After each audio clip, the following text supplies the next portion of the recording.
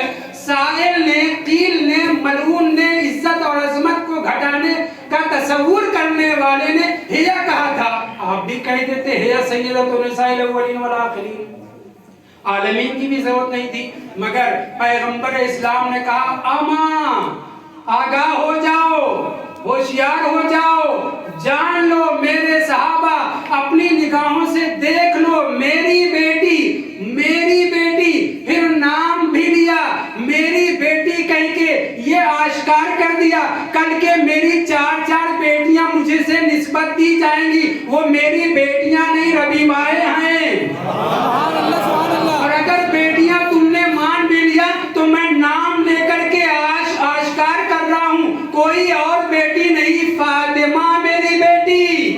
اور اس کے بعد کہا سیدۃ نساء العالمین من الاولین والآخرین، اس کی وضاحت کرنے کے بعد پیغمبر اسلام نے دلیل کے طور پر، اگرچہ لفظ دلیل کے طور پر ذکر نہیں ہوا ہے مگر دلیل کے طور پر دوسرا فقرہ اس لیے استعمال کیا، بہت توجہ چاہتا ہوں، فارسی مقولہ ہے ادو شود سبب خیر، گر خدا خواہد، جب خدا چاہتا ہے نا تو دشمن کو بھی خیر و برکت اور عظمت کے نکھار کا سبب بنا دیتا ہے۔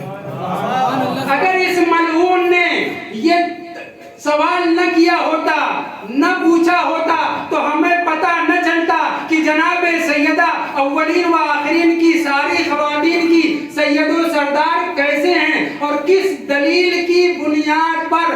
رسول، بہت لمبا نہ کروں، رسول اسلام نے فرمایا حضرت مریم کو سیدۃ نساء العالمین ایک مرتبہ فرشتوں نے کہا، لیکن میری بیٹی فاطمہ اولین و آخرین کی ساری خواتین کی سید و سردار اس لیے ہے کیونکہ کلما قامت فی محرابہا، جب بھی میری بیٹی مصلی عبادت پر کھڑی ہوتی ہے 70,000 فرشتے پریڈ کی طرح سے سب بستہ ہو جاتے ہیں، دو کام کرتے ہیں، ایک مر پہلے یہ کہتے ہیں السلام علیکہ یا سیدۃ نساء العالمین من الاولین والآخرین۔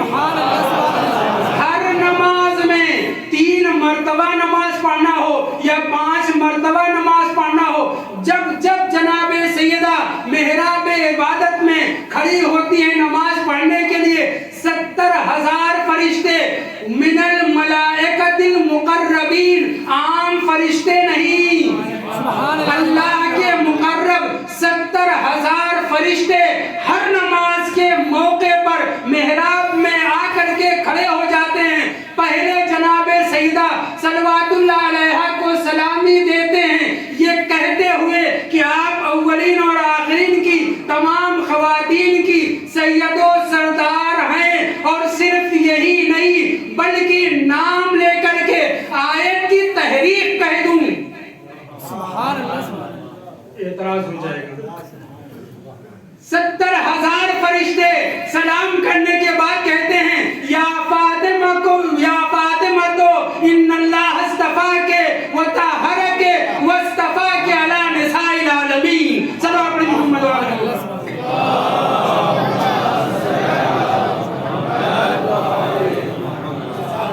جناب سیدہ کو ہر نماز کے وقت 70,000 فرشتے سلام سلام کرنے کے لیے آتے ہیں اور انہیں ایک مرتبہ سلام کرنے کے لیے آئے، ایک مرتبہ سیدتو نساء العالمین کہا، پیغمبر نے واضح کر دیا میری بیٹی کی عظمت اتنی ہے کہ اللہ کے مقرب فرشتے کیا حکم خدا کے بغیر آ جاتے ہیں؟ کیا حکم خدا کے بغیر آ جاتے ہیں؟ نہیں، وَهُمْ بِأَمْرِهِ يَعْمَلُونَ، سارے فرشتے امر الہی کے تابع ہیں۔ خدا پسند کرتا ہے کہ ہر نماز کے وقت 70,000 فرشتے سلام کریں۔ صلوات پڑھیں محمد وعلیہ وسلم۔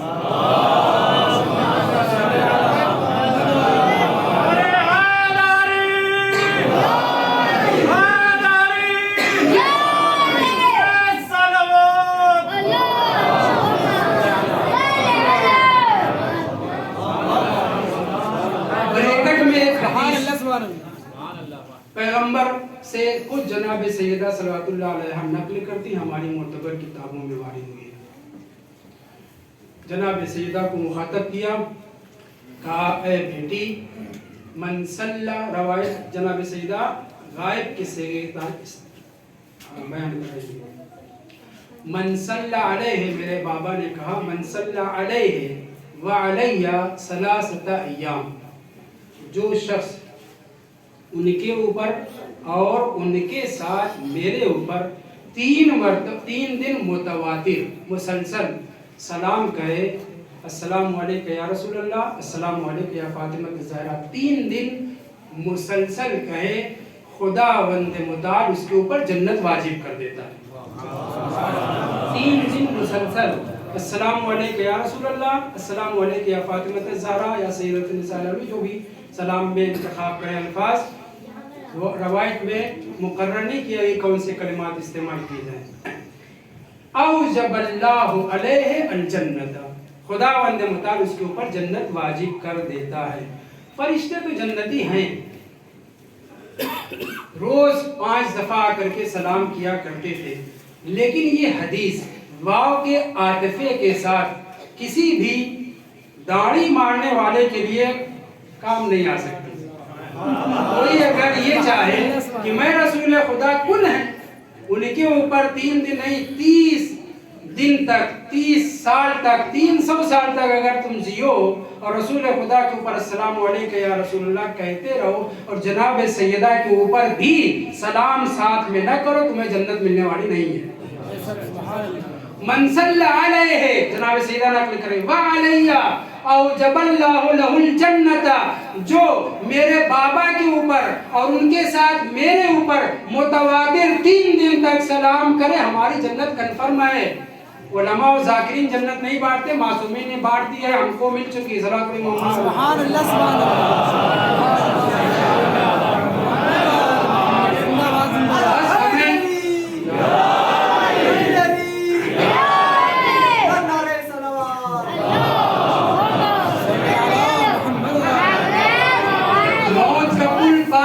وہاں پہنچنا ہے، بس توجہ چاہتا ہوں، کوئی داڑھی مار نہیں سکتا۔ کیوں؟ اس لیے کہ جناب سیدہ نے کہا مجھ سے میرے بابا نے مخاطب ہو کر کے یہ فقرہ ارشاد فرمایا۔ واپس آتا ہوں دوسرے مطلب کی طرف۔ ولایت الفقیہ مسئلہ کیسا ہے حضرات جانتے ہیں۔ نظریہ ولایت فقیہ کا میں بھی قائل ہوں، میری کوئی حیثیت نہیں ہے، آپ لوگوں میں سے بہت سے قائل ہوں گے، بزرگان میں قائل ہیں۔ فقیہ کو اللہ نے اپنی استعداد، قابلیت، اس کی پڑھائی اور اس کے رتبے کے اعتبار سے ولایت دی ہے، ہمارے اکثر علماء اس بات کے قائل ہیں۔ لیکن مطلقہ ولایت کے سلسلے میں فیہ کلام، فیہ تعامل، آپ حضرات جانتے ہیں، میں کوئی اختلافی مسئلہ نہیں چڑھ رہا ہوں، میں اپنی بات کر رہا ہوں۔ ایک گنڈا قسم کا باپ اگر اپنی بیٹی کے سلسلے میں ٹھیک ٹھاک ہے اور اس کی بیٹی کسی سے شادی کرنا چاہ رہی ہے تو اس کی ذمہ داری ہے کہ باپ سے اجازت لے۔ کیوں؟ اس لیے کہ باپ کو ولایت حاصل ہے۔ لیکن اگر وہ کہیں بے تکی جگہ شادی کرنا چاہ رہا ہے، بیٹی باقرہ ہو، اس کے باوجود اس کی ولایت بیٹی کے اوپر ختم ہو جاتی ہے نا، یہ مسئلہ عمومی ہے۔ بہرحال ایک گنڈے کو، ایک عام آدمی کو، ایک عام باپ کو اپنی بیٹی کے اوپر مکمل طریقے سے ولایت مکمل صورت اس زواج کے حوالے سے بھی ولایت حاصل ہے۔ 2-3 موارد کے علاوہ زبردستی کہیں غلط جگہ شادی کر رہا ہے یا کفر کے باوجود منع کر رہا ہے، 2-3 جگہ ولایت ثابت ہو جائے گی، دادا ہے تو اس کی ولایت ہوگی الی آخر۔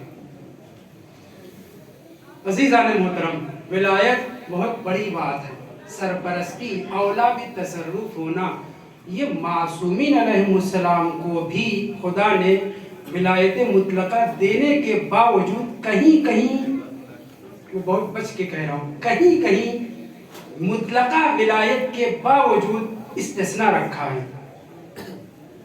انہی استثناء میں سے ایک استثناء بہت توجہ چاہتا ہوں، سنجیدہ باپ، جیسے جیسے کسی بھی سنجیدہ باپ کی بیٹی بڑی ہونا شروع ہوتی ہے، اس کی ماں کو بھی، اس کی باپ کو بھی فکر شروع ہو جاتی ہے، دل میں یہ جذبہ، یہ فکر، یہ تفکر پیدا ہونا شروع ہو جاتا ہے، خدایا میری بیٹی کا رشتہ مناسب آئے، اس کو خاوند صحیح ملے، اس کا نصیب اچھا ہو الی آخر، یہاں تک کہ بیٹی بڑی ہوتے ہوتے جب اس منزل پہ پہنچتی ہے کہ جہاں پہ شوہر دینا ہوتا ہے، تو ماں باپ اگر شوہر نہیں مل پاتا تو کتنا تکلیف جھیلتے ہیں وہی جانتے ہیں۔ بہت توجہ، ایک لفظ ہے، ایک حدیث ہے، اس کو پہلے پڑھوں پھر اس کی وضاحت کروں گا۔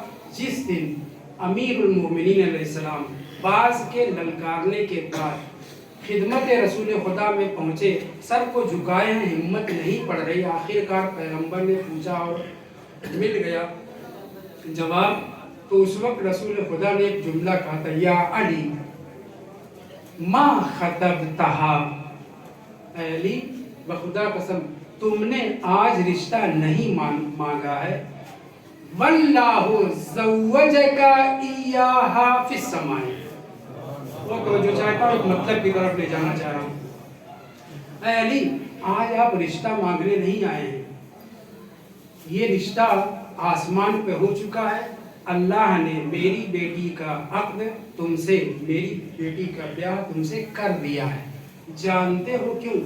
لأن اللہ وعدنی فیک وفی ابنتی فاطمہ، یہ روایت بول رہی ہے کچھ، ایک عام ماں باپ جیسے جیسے بیٹی جوان ہونا شروع ہو جاتی ہے، فکر ان کی بڑھتی شروع ہو جاتی ہے، دل ہی دل میں دعائیں، ویسے ہی پیغمبر اسلام صلی اللہ علیہ وآلہ وسلم کو بھی فکر لاحق ہوئی، جیسے جیسے جناب سیدہ صلوات اللہ علیہ کی عمر بڑھتی جا رہی تھی، دل ہی دل میں پیغمبر اسلام یہ چاہ رہے تھے کہ میری بیٹی کا رشتہ اچھی جگہ ہو، مناسب رشتہ ہو۔ بہت توجہ، بعض چیزیں ممکن ہے عوام پسند نہ ہو، لیکن ہم آپ طالب علم ہیں، اس باب سے میں بیان کر رہا ہوں۔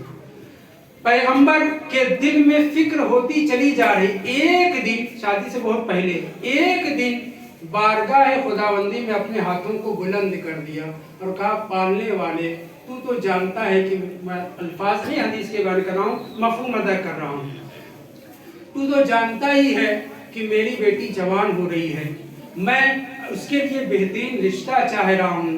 آواز قدرت آئی، اے ہمارے نبی آپ پریشان کیوں ہو رہے ہیں؟ بہت توجہ چاہتا ہوں، آپ پریشان کیوں ہو رہے ہیں؟ فاطمہ میری ہے، فاطمہ میری ہے، میری کنیز خاص ہے، میں مالک ہوں، میں اس کا خالق ہوں، آپ پریشان نہ ہو، میں آپ سے وعدہ کر رہا ہوں۔ کون وعدہ کر رہا ہے؟ خدا، رسول خدا سے، میں آپ سے وعدہ کر رہا ہوں کہ آپ کی بیٹی کا عقد میں کروں گا، مہر میں مقرر کروں گا، ادا بھی میں کروں گا۔ سبحان اللہ، سبحان اللہ۔ پیغمبر خوش ہو گئے لیکن کسی سے اظہار نہیں کر رہے ہیں۔ کچھ دن کے بعد ایک کھوسٹ آ گیا رشتہ مانگنے کے لیے۔ سبحان اللہ، سبحان اللہ۔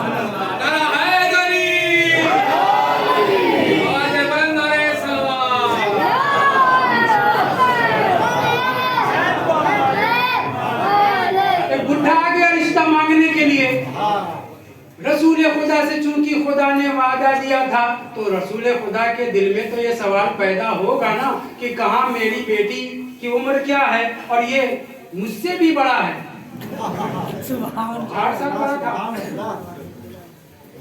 ایک فقرہ امروہا الی ربہا، ختم.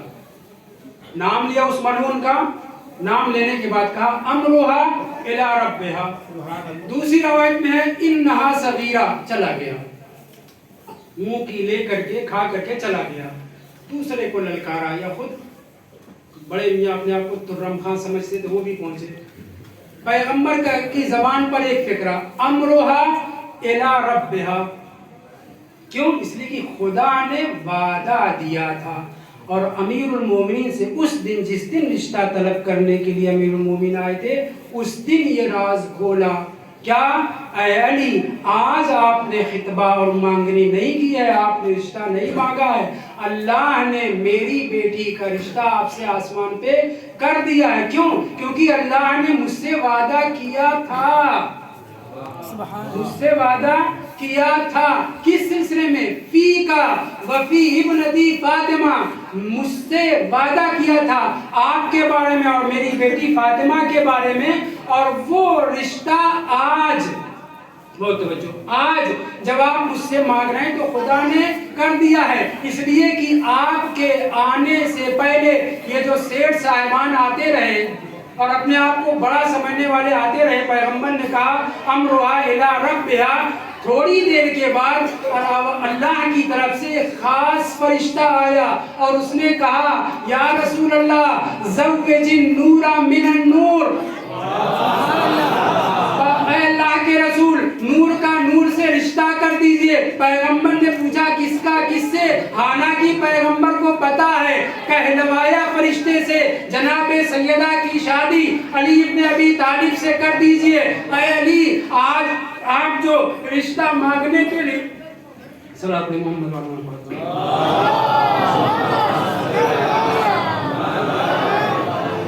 یہ جو آپ رشتہ مانگنے کے لیے آئے ہیں، یہ رشتہ آج کا نہیں، خداوند متعال نے میری بیٹی کا رشتہ آپ سے کر دیا ہے. اور کیسے؟ اس بات کو، یہیں پہ روک کر کے روایت کو، اس بات کو جناب سیدہ صلوات اللہ علیہا سے شادی کے بعد پیغمبر اسلام پہنچے اور کہا واللہ یا بنیہ، اے میری بیٹی، خدا کی قسم میں نے آپ کی شادی علی ابن ابی طالب سے نہیں کی ہے جب تک کہ خدا نے آپ کی شادی عرش اعظم پر، دوسری روایت میں ہے چرخ چارم پر، جب تک کہ آپ کی شادی علی ابن ابی طالب سے نہیں کر دی. اے بیٹی، طریقہ یہ ہے کہ انسان کی بیٹی، جس کی بیٹی ہو، اس سے اجازت مانگی جائے، خود بیٹی سے اجازت مانگی جائے، ادھر لڑکے سے اذن طلب کیا جائے. بہت توجہ، ولایت فقیہ کے اوپر گفتگو کر کے چھوڑ دیا میں نے. عزیزان محترم، رسول خدا کو ساری کائنات کے اوپر قرآن کہہ رہا ہے النبی اولا بالمؤمنین من انفسہم، نبی سارے مومنین پر ان کے نفسوں سے زیادہ اولویت اور سرپرستی رکھتے ہیں. مگر یہ نبی ایسا ہے کہ جس کو اپنی ہی بیٹی کے اوپر ایک سرپرستی حاصل نہیں تھی. ولایت مطلقہ کائنات پر ہے، میں مانتا ہوں، کوئی انکار نہیں کر سکتا، لیکن اس کے باوجود زمین پر ازدواج کی فارمیلٹی ادا کرنے کے لیے حکم دیا گیا. بھاری تو نہیں ہو رہا لفظ؟ فارمیلٹی ازدواج کی ادا کرنے کے لیے حکم دیا گیا تاکہ شریعت محمدی کا احکام کا بھرم باقی رہے. ورنہ سرپرست زہرا نے اذن طلب نہیں کیا. حکم دیا اسرافیل کو صیغہ خطبہ تم پڑھو، اور اسرافیل کو حکم دیا صیغہ تم جاری کرو. عرش کے اوپر جناب سیدہ کا عقد پڑھا جا چکا ہے، مہر بھی معین ہو چکی ہے، مہر بھی ادا کی جا چکی ہے. مہر کو ادا کرنے کے بعد خداوند متعال نے عقد سے تھوڑا پہلے شجر طوبہ کو حکم دیا اے شجر طوبہ، تو انواع و اقسام کے عجائب سے، عجائب لفظ استعمال ہوا ہے، عجائب سے، طرح طرح کے در و جواہر و موتی سے مزین ہو جا. شجر طوبہ مزین ہوا جیسے ہی عقد ہوا. امر اللہ الشجرۃ طوبہ، خداوند متعال نے شجرہ طوبہ کو حکم دیا. جناب سیدہ کے تمثال کو، ان کے پیکر کو روحانی پیکر بنایا گیا. اس پیکر کے اوپر ہیرے جواہرات در و موتی گرنے لگے. صرف فرشتے نہیں، فرشتوں کے ساتھ ساری حوریں بھی جنت سے آ گئیں لوٹنے کے لیے. بہت توجہ چاہتا ہوں. ساری حوروں کو خداوند متعال نے اجازت دی. جنت سے ساری حوریں آ گئیں، سب کے سب لوٹ رہی تھی. روایت کا فقرہ ہے. ہمارے یہاں ہوتا کیا ہے، شادیوں میں اچھے اچھے لباس پہن کر کے جاتی ہیں. لگتا ہے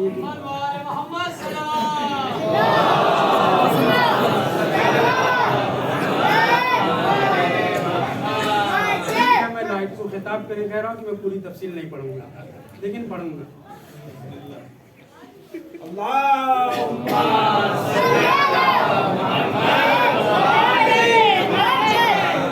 ہمارے یہاں شادیوں میں جب یہ ہوتا کیا ہے، اپنے حساب سے جو لباس پہن کر کے چن کر کے آتی ہیں، جو میک اپ کر کے آتی ہیں، وہ آپ حضرات جانتے ہیں. اس نے یہ لباس پہنا ہے، میں نے یہ لباس پہنا ہے، اس نے یہ زیور پہنا. اس سے ہوتا یا نہیں ہوتا ہے؟ عزیزان محترم، یہ دنیا ہی کا صرف دستور نہیں ہے خواتین کا.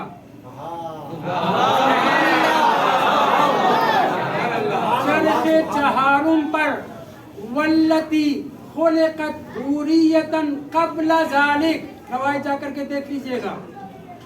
عرش پر بھی 1400 سال پہلے جو حوریں خلق ہو چکی تھیں، جیسے فرشتے خلق ہوتے رہتے ہیں اور قیامت تک نہ جانے کتنے فرشتے خلق ہوں گے، ویسے ہی حوروں کی خلقت کا سلسلہ جاری ہے اور نہ جانے قیامت تک کتنی حوریں خلق ہوں گی. میری طرف متوجہ رہیں. عرش پر بھی بالکل فرش کی طرح، زمین کی طرح یہ مزاج صنف نازک ہے ہی. ایک دوسرے کے لباس کو، ایک دوسرے کے زیورات کو دیکھ کر کے تیرا اچھا کہ میرا اچھا کریں. توجہ چاہتا ہوں. واللتی خلقت حوریت قبل ذالک، جناب سیدہ کا جس دن عرش اعظم پر یا چرخ چہارم پر جناب سیدہ کے عقد کو پورا کیا گیا، اللہ نے شجرہ طوبہ کو مزین کرنے کے بعد حکم دیا کہ تو اپنے ہیرے جواہرات کو نچھاور کر. نچھاور کر تو کہتے ہیں، نچھاور کر کس کے اوپر؟ اس پیکر کے اوپر جو جناب سیدہ کی تشبیہ تھی. روایت کہتی ہے اللہ کے فرشتے ٹوٹ پڑے، حوریں پیچھے ہیں. جب وہ لوٹ چکے تب ایک مرتبہ پھر خداوند متعال نے شجر کو حکم دیا ان تنشر من عجائب من تسر علیہم. یہ جو فرشتوں نے اچھے اچھے ہیرے جواہرات سب چن کے لے لیے ہیں نا، ایسے ہی حوران جنت کے اوپر بھی جناب سیدہ کے جسم سے، پیکر سے مس ہو کر کے ہیرے جواہرات کو گرا. اور جب گرانا شروع کیا، خواتین نے، حوران جنت نے لوٹنا شروع کر دیا.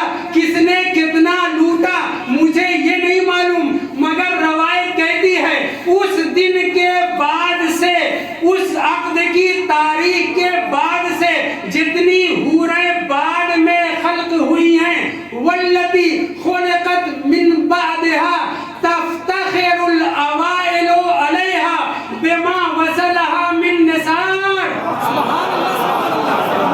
جناب سیدہ کے جسم سے، پیکر سے مس ہونے والے شجرہ طوبہ کے ہیرے جواہرات در و موتی جو منتشر ہوئے تھے، اور ان لٹیریوں نے نہیں، ان خواتین نے، ان حوران جنت نے جو لوٹ کر کے پہنے تھی، اس کے بعد جب بھی بزم میں عرش پر